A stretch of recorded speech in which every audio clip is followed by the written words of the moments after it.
Satu, alladzina hum fi salatihim khashi'un.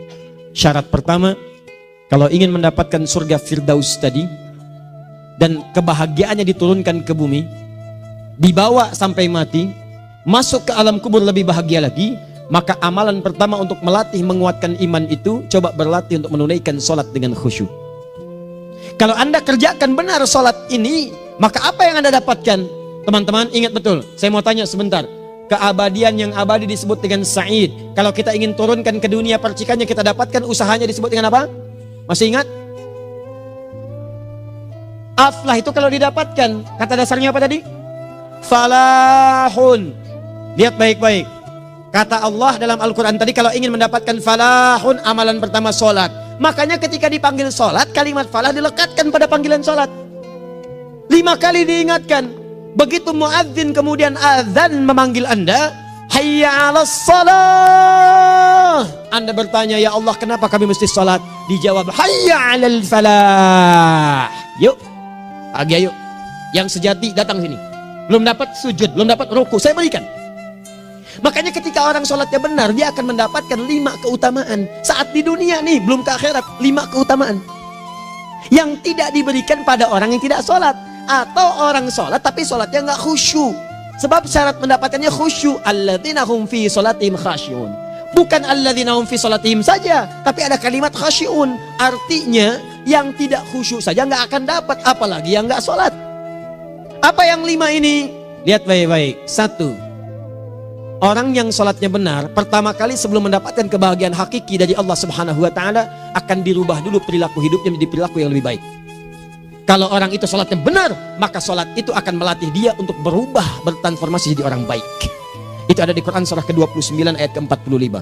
Innas sholata tanha 'anil fahsya'i wal munkar. Sumber keburukan cuma 2, kalau bukan fahsya itu munkar. Maaf, pornografi, porno aksi, LGBT, kata-kata jorok, kotor itu fahsya. Di orang sholat kata Allah, mustahil berkata-kata kotor. Orang sholat tidak akan pernah mencela. Orang sholat tidak punya kata-kata jorok. Jadi kalau ada sekarang orang yang sholat senang mencela orang lain, itu berarti ada masalah dalam sholatnya. Dan dia belum dijamin sebagai ahli surga terbaik. Dan hidupnya nggak bahagia. Nggak bahagia. Aneh nih. Sholat tapi senang celah orang. Aneh. Aneh. Yang paling bahaya adalah menikmati celahannya. Itu yang paling aneh. Anda ngaji. Anda ikut taklim. Taklimnya sesuai Quran. Taklimnya petunjuk sunnah. Anda sholat, Anda puasa. Tapi Anda masih senang mencela orang lain. Dan menikmati celahan itu. Kalau nggak mencela, kayaknya nggak komplit kehidupan. Maka ada yang salah dengan ibadah Anda. Ada yang keliru. Karena mustahil taat bertemu dengan maksiat. Itu mustahil. Mungkar, keburukan yang diingkari oleh hati. Sumbernya nafsu perut dengan akal. Bohong, mencuri, menipu, membunuh, merampok, membegal, mabuk dan sebagainya. Itu namanya mungkar. Orang sholat gak mungkin mengerjakan mungkar. Jadi kalau sholat kita benar, cukuplah Anda sholat, maka Anda akan jadi orang baik. Makanya kata Nabi, Anda punya anak dari kecil ajarin sholat. Sholat kalau naik jadi balik, kerjakan terus. Kasih pelajaran membuat dia mengerti. Kalau masih susah, berikan pelajaran. Ini sering diterjemahkan dengan memukul. Mukul di Arab beda dengan konteks mukul sekarang. Mukul di Arab tuh ngasih pelajaran supaya ngerti. Anda bisa terjemahkan dengan konteks lain. Uang jajannya tahan, yang kesukaannya simpan dulu. Bisa dengan konteks kekinian. Tapi poinnya, kenapa anak Anda dari kecil ajarin sholat, sampai kenalkan dengan masjid, ajari 3 tahun bawa ke masjid, kenalkan dengan masjid. Gak ada masalah lari-lari itu sebelum waktu sholat. Kenalkan dulu. Dulu orang-orang tuh begitu, sebelum waktunya dikenalkan, jalan, begitu lari, biarin dulu. Setelah itu diberi pengertian. Nah, ini bukan tempat berlari, yang berlari di sana nanti, yang di sini nanti akan ada orang-orang baik semuanya. Terus Anda lihat berbaris-baris rapi. Kalau pengen baik, ikutan baris nanti. Terus nanti ada yang mimpin di depan, namanya imam. Imam itu siapa ya? Tetangga kita bukan yang Pak Imam, bukan. Bukan. Kalau tetangga kita namanya Imam S. Arifin. Kalau yang ini imam sholat namanya. Imam sholat itu nanti akan pimpin menyembah Allah. Allah siapa ya? Allah itulah yang memberikan ayah rizki. Allah itu yang memberikan ayah rizki sehingga bisa beli tobot buat kakak. Beli robokar poli, ini yang poli, ini yang embers, ini yang heli, ini dulu kakak semuanya tuh. Yang kasih Allah. Nanti kalau kakak bagus bisa ikut rapi di sini, Allah akan senang, akan ditambah lagi oleh Allah. Oh begitu ya, datang begitu caranya. Ini bukannya waktu sholat belum dikenalin tadi bawanya main-main di masjid. Bahkan ada yang agak repot lagi, di rumahnya susah diatur, dibilang, kamu ini susah diatur, main sana ke masjid, disuruh main, ya main di masjid. Yang salah bukan anaknya, orang tuanya. Apa rahasianya anak itu disuruh ke masjid, suruh sholat? Rahasianya, begitu anak itu sholat dengan baik, maka dia akan tumbuh jadi anak baik di kemudian hari. Itu maksudnya. Nah, sekarang saya agak bingung ini, pendidikan TK sekarang salah sih enggak, cuma saya agak bingung mikirnya. Ini anak belum diajarin sholat, udah diajarin manasik. Itu bagaimana cara berpikirnya Ferguson? Agak repot saya mikirnya tuh. Ya, walaupun salah sih enggak, cuma saya bingung gitu. Kenapa nggak dikerjakan tahap yang pertama dulu? Tangga itu kan berurutan, nggak bisa Anda lompat langsung ke 5. Kan 1, 2 belum terlewati. Jelas ya? Ah, ini gambarannya. Sholat nih, 1 pasti baik. Ini kalau sekarang sholat, lisan belum baik, mata belum baik sampai ke kaki, berarti ada yang salah sholatnya tuh. Ada yang nggak tepat. Tangan sembarangan, snack orang ngambil. Awas. Tuh sendal orang, mau wudhu nggak ada sendal, pakai sendal orang. Udah bilang belum? Kehujanan pakai payung orang. Udah bilang belum?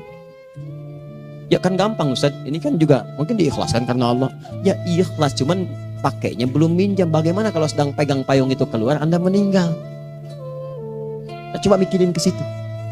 Coba ke kantor. Kalau didorong proyek yang nggak jelas, minta tanda tangan, pikirin dulu bagaimana kalau meninggal. Kemarin saya sama teman-teman artis saya katakan begini. Anda ya, kalau Anda mengaji dengan saya, jangan pernah menerima peran maksiat. Walaupun itu sekedar adegan, tapi itu maksiat. Kalau bayangkan ketika Anda memerankan itu, Anda diwafatkan oleh Allah Subhanahu wa Ta'ala. Maka demi Allah saya katakan tidak ada faedahnya Anda ngaji sekarang, ngaji besok. Ketika Anda menerima peran itu, Anda wafat dalam keadaan bermaksiat di hadapan Allah Subhanahu wa Ta'ala. Maka saya pun katakan pada Anda, ayo belajar yang betul. Pahami, bangun sholat, belajar, dalami seperti orang tua kita dulu. Tinggalkan nyontek, budaya yang gak jelas. Rasakan ketika nyontek Anda wafat. Apa yang Anda dapatkan? Di Libya itu kalau nyontek, di Libya ya, saya pernah sekolah di Libya nih. Itu kalau nyontek dibiarin aja dulu. Dan rekornya 100% ketahuan. Begitu sudah selesai, cuma jeda 2 jam, langsung ada panggilan. Si Fulan silahkan datang ke kantor. Apa yang disediakan di kantor sudah siap. Anda diberi waktu 2 jam dari sekarang, siapkan beres-beres koper Anda. Di sini sudah tertulis Anda akan pulang. Tiketnya sudah lengkap, dikawal 2 orang. Dituliskan di situ anak ini nyontek gak boleh kembali ke sini. Libya. Gak ada zero tolerance bagi yang seperti itu, keluar. Kami gak terima di sini. Harusnya begitu. Gak ada faedahnya. Yang kita butuhkan amalan dari ilmu, bukan nilai-nilai itu sementara. Gak ada. Sudah. Nah ini akhirnya begini kualitasnya nih. Tertulis di ijazahnya bagus, cum laude, IPK-nya 4, tapi gak ada aplikasinya. Yang pintar banyak, kita butuh yang baik, pintar yang baik. Sekarang yang pintar banyak, kepintarannya dipakai untuk nipu orang. Itu yang bahaya. Ahli hukum banyak yang dihukum. Ahli ekonomi tidak bisa mengangkat perekonomian. Apa yang salah? Apa yang salah? Ini yang jadi persoalan. Tapi dasar manusia begitu di sidang mulai pakai peci, pakai baju koko, pakai tasbih, dan pakai kerudung. Luar biasa. Nih 2. Orang kalau sholatnya benar, Allah akan berikan ketenangan dalam jiwanya. Tenang hatinya. Jangankan musibah kecil, musibah paling besar pun tenang aja dia. Tenang, dia paham rumusnya. Allahu Akbar. Turun Quran surah ke-13 ayat ke-28. Ala bidzikrillahi tatmainnul. Yakinkan pada dirimu zikir kepada Allah membuat hati tenang. Di antara turunan zikir amalannya adalah salat. Dari mana taunya? Quran surah ke-20 ayat ke-14. Innani anallahu la ilaha illa ana fa'budni wa aqimis salata lidzikri. Saya Allah, kata Allah ke Nabi Musa. Tidak ada Tuhan selain saya, sembah saya. Bagaimana menyembahmu ya Allah? Tunaikan salat sebagai zikir kepada saya. Zikir. Nah, maka kalau Anda sedang tidak tenang, ayo ke masjid. Banyak zikir itu, baca Quran zikir. Quran surah 15 ayat 9. Inna nahnu nazzalna dzikra. Kami turunkan Al-Quran sebagai zikir. Jadi kalau Anda sedang baca Al-Quran, Anda sedang berzikir. Ibu kalau sedang gak tenang bu, gelisah, gak enak, gak usah mengeluh, apalagi bikin status gak karuan. Ibu wudhu, ambil mushaf baca. Begitu sedang baca ada ketenangan dalam jiwa. Berdoa, zikir. Kalau sedang gak tenang besok ada proyek, doa dulu. Doa itu memberikan ketenangan. Makanya doa disebut dengan zikir. Quran surah ke-7 ayat 205. Wadhkur rabbaka fi nafsika tadarruan wa khifatan wa dunal jahri minal qaul. Ayo berzikir, minta kepada Allah dengan segenap jiwamu, mohon dengan penuh ketawaduan. nanti ketenangan diberikan. Menghafal Quran, baca itu zikir. Quran surah ke-54 ayat 17, 22, 32, 40. Walaqad yassarnal Qur'ana lidzikri fahal mim mudzakir. Menyebut nama Allah Asmaul Husna itu zikir. Sedang ada persoalan, ya Allah, ya Allah, ya Allah, ya Rahman, ya Rahim, ya Malik, ya Qudus, ya Allah, ya Allah, ya Allah, ya Allah. Zikir. Dalilnya Quran surah kedua ayat 152. Fadhkuruni azkurkum. Sebut namaku, zikir. Apapun akan mengingatmu. Gimana menyebutnya? Ditafsir di Quran surah 17. Ayat keberapa? 110. Qulidullah awid rahman ayyamma tad'u falahul asmaul husna. Sebut nama Allah. Itu menenteramkan pada jiwa. Sedangkan sholat gabungan dari semua zikir tadi. Bukankah dalam sholat Anda baca Al-Quran? Bukankah dalam sholat Anda menghafal Al-Quran? Bukankah dalam sholat Anda berdoa? Bukankah dalam sholat Anda istighfar? Anda mohon digabungkan semua itu. Amalan sholat menggabungkan semua jenis zikir. Masa Anda nggak tenang juga? Makanya sholat, jangankan sholat ya, tempat sholat itu yang menenangkan. Tempat sholat, tempat paling tenang di muka bumi. Kalau nggak percaya silahkan ya, Anda sebelum masuk ke Istiqomah ini, begitu Anda masuk kan perasaannya beda kan? Lain. Silahkan cek, kalau cari ketenangan datang ke masjid. Masuk, wudhu masuk, sholat 2 rakaat, tenang. Dekat kipas angin, saking tenangnya, plek ngantuk tidur. Beneran. Enak. Makanya saat Ramadan kalau orang pengen cari ketenangan, lihat. Di perusahaan-perusahaan penuh tuh musola, pada tidur. Ya, mengamalkan hadis palsu. Ya, dia musoim ibadah, tidurnya orang puasa ibadah, hadis palsu. Nah, itu teman-teman. Itu gambarannya tiga. Orang yang salatnya khusyuk benar, itu dijamin langsung oleh Allah Subhanahu wa taala akan dimudahkan semua urusan hidupnya termasuk rezekinya. Ini yang saya katakan. Jadi saya katakan tadi, di akhirat ini, di surga, rezeki tinggal ngambil. Anda kalau benar sholatnya, itu langsung dijanjikan oleh Allah. Rezeki itu nggak perlu Anda banyak pikirkan. Ikhtiar sedikit, datang. Bahkan dari sisi yang tidak Anda duga. Apa dalilnya? Quran surah ke-65 ayat 2 dan 3. Ditafsir di Al-Baqarah ayat 2 dan 3. Wa may yattaqillaha yaj'al lahu makhraja. Ada orang yang meningkatkan takwanya kepada Allah, kami mudahkan urusan hidupnya. Setiap persoalannya diberikan jalan keluar, mudah. Solusi. Setiap ada problematika, ada solusi. Wa yarzuqhu min haitsu la yahtasib. Dan kalau dia ingin mendapatkan rezeki, bahkan kami kirimkan dari sisi yang tidak dia duga. Orang lain capek ini datang lagi, tawaran proyek datang lagi. Utsman tuh Masya Allah kayanya banyak, tapi yang paling dirindukan bukan saat mendapatkan peningkatan omsetnya, yaitu saat dia mendapatkan waktu khusus dengan Allah untuk sholat malam hari, sampai-sampainya sempat sholat tahajud sampai khatam Al-Quran. Abdurrahman bin Auf demikian, Tamim Ad-Dari demikian, sholat karena tahu sholat itu meningkatkan rizki. Karena tahu kuncinya ada di situ, Allah yang punya rizki, disebut dengan Razak, pemilik rizki. Maka saya harus punya hubungan dekat dengan Allah. Kalau sudah punya hubungan dekat, mau apa aja gampang. Belum minta, udah diperhatikan. Silahkan cek, Anda punya hubungan baik dengan bos Anda di kantor. Ya, sebelum Anda minta, beliau udah pikirin tuh, telepon bendahara. Dia udah ngambil belum gajinya? Belum Pak, tambahkan bonus sekian. Kenapa? Karena dia mengawasi Anda. Allah maha tahu dibandingkan dengan bos Anda. Mendekat kepada Allah, semua diperhatikan oleh Allah. Siapa orang takwa itu? Kalimat takwa pertama di Al-Quran Al-Baqarah ayat 2, amalannya ayat 3. Dzalikal kitabu la raiba fihi hudal lil. Siapa mutakin itu? Ayat 3-nya. Alladzina yu'minuna bil ghaib wa yuqimunas shalah. Gampang. Kalau pengen mudah hidupnya gampang. Biaya nggak mahal, tenaga nggak banyak, tingkatkan takwa nih. Jadi kalau hidup Anda masih susah, di kantor champion, di rumah tangga bermasalah terus, atau sebaliknya, maka boleh jadi kalau gelar Anda tinggi, harta Anda banyak, tapi selalu punya masalah, bukan Anda kurang hebat, bukan Anda kurang kedudukan, bukan Anda kurang kaya, Anda kurang takwa. Dan yang paling dahsyat, mungkin sholat Anda belum berkualitas. 4. Orang yang sholatnya benar, khusyuk dia, bahkan saat sholat itu kalau dia minta, maka seketika doanya akan dikabulkan. Tanpa diskusi, langsung seketika. Contoh, Quran surah ketiga ayat 38-39. Demi Allah saya katakan, Nabi Zakaria punya masalahnya pelik. Sudah berumah tangga, istrinya divonis monopos, maaf bahkan mandul. Gak mungkin punya keturunan. Maka apa yang beliau kerjakan? Secara singkat beliau sholat. Begitu sholat minta kepada Allah. Hunalika da'a Zakaria rabbah. Di mihrab itu beliau bermohon kepada Allah. Bermohonnya sambil sholat. Qala rabbi habli min ladunka dzurriyyatan thayyibah innaka sami'ud du'a. Ya Allah, mereka katakan saya nggak mungkin punya keturunan. Sekarang saya ingin katakan, ya Allah, saya hanya minta darimu saja, saya nggak akan dengarkan mereka. Ya Allah, mohon engkau maha mendengar, ya Allah. Maha mendengar doa saya. Kalau kepada yang maha mendengar aja nggak mengabulkan, kepada siapa lagi saya mesti minta? Apa yang terjadi? Fanadatul malaikatu wa huwa qa'imun yusalli fil mihrab. turun malaikat mengabarkan, sedangkan beliau masih sholat, belum selesai dalam sholatnya. Sholat khusyuk itu belum selesai sholat aja dikabulkan, doa sudah turun. Sholatnya belum selesai, doa sudah dikabulkan. Annallaha yubashshiruka bi Yahya. Allah kasih kabar gembira, doa kamu didengar, dikabulkan, kamu akan punya anak, namanya langsung dari Allah Yahya, artinya hidup yang mustahil menurut manusia. Lahir seorang dari rahim perempuan yang menepus dan mandul, bayi yang hidup, kata Allah nggak ada yang mustahil bagiku, jadi dan jadi dia. Berita baiknya, Nabi Zakaria sholat dikabulkan. Umat Nabi Muhammad sebelum sholat sudah ditunggu oleh Allah, mau minta apa aku kabulkan sekarang.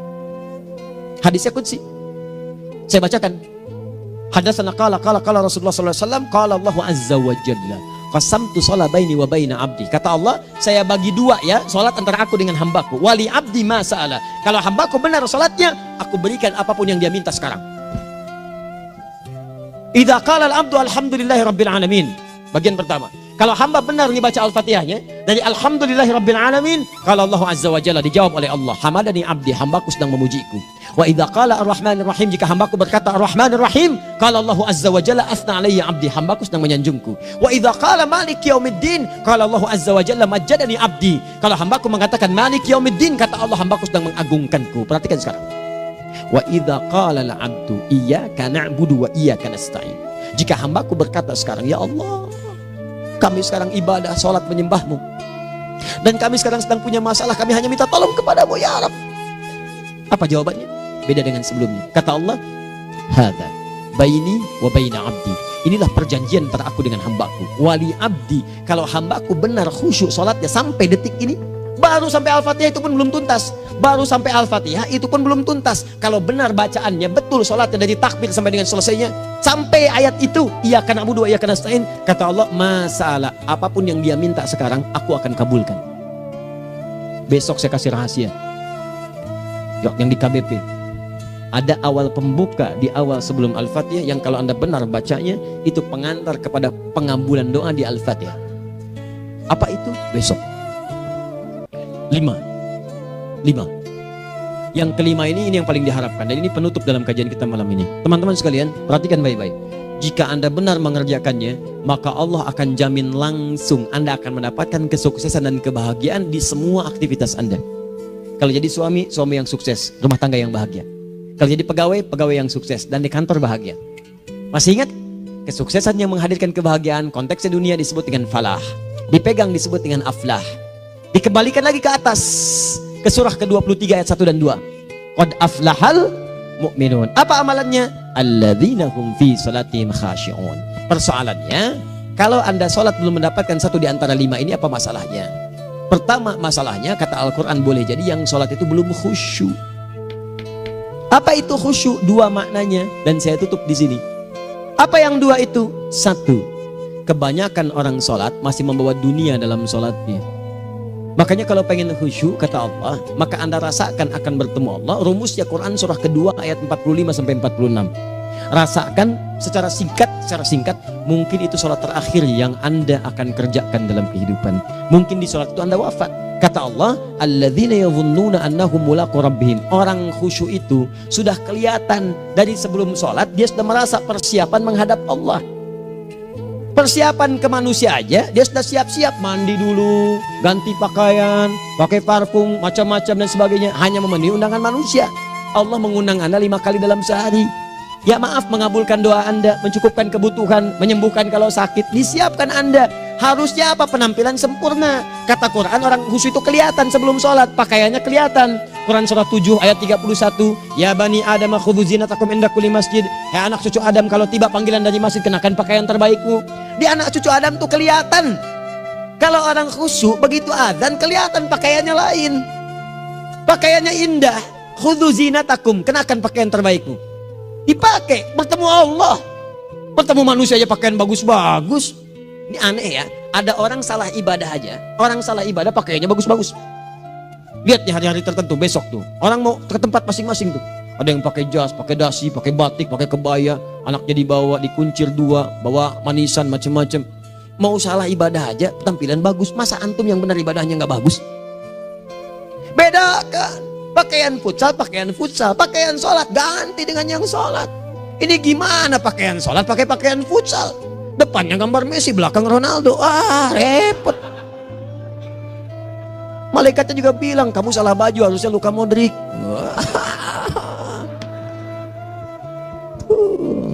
Apalah saya. Nah, yang mau tanya apa? Mourinho dipecat saya tahu. Lagi nganggur sekarang, ditawarin Benfica dia nggak terima. Sekarang jadi dia komentator di beIN Sport. Nanti sebentar lagi dia akan komentari laga Saudi dengan Qatar dan komentari laga Arsenal dengan yang lain. Digantikan oleh Solskjaer. Dia super sub dulu. Ya, super sub. Ya, the baby assassin, ya pembunuh yang berwajah baby face. Masuknya di akhir-akhir, gol. Sekarang melatih dia 5 kali kemenangan, belum kalah sama sekali. Saya hafal itu. Tapi masih di urutan ke-6. Tapi jaraknya ke yang ke-4 itu tinggal 3 poin lagi. Hafal saya. Liverpool tahu cuma 4 poin sekarang bedanya. Kemarin 7 kalah 2-1 sama Manchester City. Walaupun banyak analisis yang menyebutkan mungkin itu diberikan saja gitu kan. Karena ada yang lain-lain. Hafal kedua Manchester City. Hafal saya. Ayo mau tanya apa lagi? Tottenham Hotspur ke bawahnya. Ada Chelsea, ada Arsenal, baru kemudian Manchester United. Liga Italia, wah udah gak kekejar Juventus. Ya, apa lagi? Dan seterusnya lah. Gak ada ujungnya bahas yang begituan. Jelas ya? Maksud saya, Anda tanya itu saya jawab. Tapi tidak menghilangkan ibadah kita yang lain. Dan apa ruginya? Ya tahajud dah. Apa yang bisa dikerjakan besok, lihat besok. Ya kan tahajud kan bisa besok. Ada orang tahajud jam 10 pagi? Gak ada. Lebih baik Anda kerjakan malam tahajud. Yang tidak bisa dilihat malam bisa dilihat besok. Cara berpikirnya bagaimana kalau besok meninggal? Gak kesampaian teman-teman sekalian. Gak kesampaian. Nah maka dari itu, Anda kalau mau ada panggilan sholat, siap-siap baju yang bagus. Terus sempurnakan. Anda panggilan orang mandi. Panggilan Allah, buka Quran surah 5 ayat 6. Sempurnakan wudhu. Ya ayyuhalladzina amanu idza qumtum ila shalah faghsilu wujuhakum. Wudhu yang baik. Berpakaian yang rapi. Kenapa? Karena boleh jadi saat dipanggil Anda wafat saat itu. Maka wafat Anda dalam keadaan yang suci, dengan keadaan tobat, dengan pakaian terindah pada saat itu. Yang kedua, maaf, orang-orang kurang khusyuk itu saya tutup. Yang kedua itu karena kebanyakan orang sholat tidak paham, tidak mengerti apa yang dibaca dan dilakukan dalam sholatnya. Jujur pada diri sendiri, jawab pada diri Anda. Sampai sekarang Anda sholat, berapa persen bacaan sholat yang Anda pahami? Jangan-jangan selama ini Anda sholat ribuan kali sujud, ribuan kali ruku. Gak ada yang paham yang dibaca. Sekian persen yang paham, bagaimana sholat Anda bisa khusyuk? Pekerjaan Anda dipahami, urusan akhirat Anda gak dipahami. Di mana cara berpikirnya? Aku yang bagaimana atau engkau yang harus bagaimana? Ya, coba berubah. Nah ini baru satu amalan, belum yang lainnya. Ada 5 amalan lagi yang kalau kita bisa turunkan itu, selain sholat yang khusyuk, maka jaminan tadi akan datang. Baru sholat khusyuk aja 5 datang, apalagi ditambah dengan 5 amalan lainnya lagi. Demi Allah saya katakan, dunia kecil sekali, gak ada nilainya. Akhirat aja enak, nikmat. Saya ketemu Ustaz Arifin beberapa waktu lalu, dan kita doakan semoga Allah berikan kesembuhan, kesehatan. Saya datang, biasa kita adamin berdoa, duduk. Bang istirahat, bang butuh istirahat, umat udah nunggu. Dah gak usah mikir yang lain, karena beliau cerita masjid, cerita zikro, cerita mana. Ya, insya Allah nitipin ini, nitipin itu dan seterusnya. Dan yang paling indah adalah bang kita saling panggil weekend. Nikmat, gak ada yang senikmat ini. Zikir Allah, doa. Nah bayangkan sakit tapi masih nikmat gitu. Nikmat. Iya bang, saya paham. Istirahat dulu. Banyakkan nanti orang jengkuk. Saya pamit dulu ya, supaya bisa istirahat, supaya tenang. Lama kita pegangan tangan, ngobrol, saling mendoakan. Itu nikmat. Dan cara berpikirnya kalau sudah pakai iman, semua nikmat. Ada uang nikmat, gak ada uang nikmat, sakit nikmat. Karena cara berpikirnya lain. Nanti kita bertemu lagi, saya terangkan pada Anda. Dan saya contohkan satu kisah. Bahkan ketika ada orang yang diuji Allah dengan ujian yang sangat luar biasa, yang menurut sementara orang itu ujian sangat luar biasa menggetarkan jiwanya dan susah untuk bertahan, tapi orang ini nikmat saja menjalaninya. Nikmat. Ada yang di rumah tangga, ada yang di macam-macam. Contohnya banyak. Satu contoh saya berikan di malam ini. Sekali suami istri, wah luar biasa. Istrinya itu cerewetnya Pak, bukan cuma cerewet, ngeselin bagi suaminya. Maaf Bu ya, bukan ibu maksudnya. Jadi semua yang dikerjakan suami salah. Pengen mangga, ayah kalau kita sekarang dibeli mangga. Kenapa mangga yang ini? Saya pengennya mangga yang lain. Belikan mangga. Kenapa beli mangga aja? Jeruknya mana? Jeruk. Semua. Pokoknya semua yang kerjakan suami salah. Tapi suami tidak pernah mengeluh. Ini kerjakan, itu kerjakan. Satu kali, perhatikan cara memandangnya. Ketika iman sudah masuk ke dalam jiwa. Kata temannya, akhi, istri kamu ini begini, nyusahin kamu. Kenapa kamu gak cari yang lain? Kan gampang ada syariat. Udah pisahin aja cari yang lain. Kamu tenang ibadah. Apa jawabannya? Hey, Allah sudah turunkan surga ke saya lewat dia. Kenapa kamu meminta saya untuk menjauhinya dan meninggalkan surga saya? Ini cara melihat dia. Bukankah ketika ada berbagai keluhan saya sabar? Bukankah sabar mendekatkan saya ke surga? Allah kirimkan tipikal istri seperti ini supaya mendekatkan saya ke surga. Dengan itu kan saya banyak pahala. Saya sabar, pahala banyak. Sudah Allah berikan pahala kepada saya. Kamu malah nyuruh saya untuk berpisah dengan pahala itu. Perhatikan cara berpikirnya. Indah. Kalau rumah tangga seperti ini semuanya enak. Suaminya biasa-biasa, istrinya cantik, luar biasa. Begitu berdandan kelihatan kata suaminya, Masya Allah, wajahnya tak berpaling, mata tak berkedip. Kata istrinya, ya zauji madhabik, sayang kamu kenapa? Wallahi syakiran lillah bihadari, demi Allah aku bersyukur mendapatkan istri secantik kamu. Kata istrinya, nahnu fil jannah zauji, kita berdua di surga. Kata suaminya, kok bisa begitu jawabanmu? Iya, kamu bersyukur dengan keadaanku, aku bersabar dengan keadaanmu. Catat. Bukankah orang syukur dan sabar di surga? Tuh lihat, canda-canda orang-orang soleh itu begitu. Nikmat ketawa walaupun nyelekit di hati. Cuman bawaannya enak gitu. Nah, nanti itu ada tuh, nanti saya turunin tuh.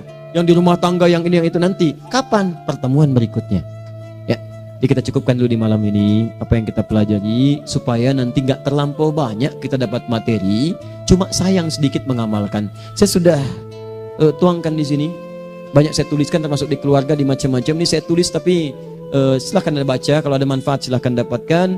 Kalau ada yang kurang silahkan sampaikan untuk dikoreksi. Semoga Allah muliakan kita semua insya Allah. Sekali lagi, perbaiki hidup. Jangan banyak mainnya. Dan sudah, jangan banyak membuang dengan yang sia-sia apapun yang dihadapi. Sekali lagi, tolong jaga kondusivitas, bantu negara kita, ketertiban, keamanan. Kalau saya menyampaikan sesuatu ada singgungan dengan yang kekinian, itu maksudnya koreksi masukan-masukan supaya diperbaiki. Tapi tetap dalam urusan pemilihan kita punya pilihan masing-masing yang tidak boleh dipaksakan. Jelas ya? Baik, jadi ya saya sampaikan sekali lagi. Pertama, pilih mana? Anda dipaksa harus ikut, atau yang kedua kita bebas memilih sesuai. Dah. Sudah ya. Jadi kita akhiri, subhanakallahumma bihamdika asyhadu an la ilaha illa anta astaghfiruka wa atubu ilaik. Wa akhiru da'wan alhamdulillahirabbil alamin. Berjumpa besok sesi terakhir fikih ikhtilaf di Masjid Ar-Rahman Kota Baru Parahyangan. Assalamualaikum warahmatullahi wabarakatuh.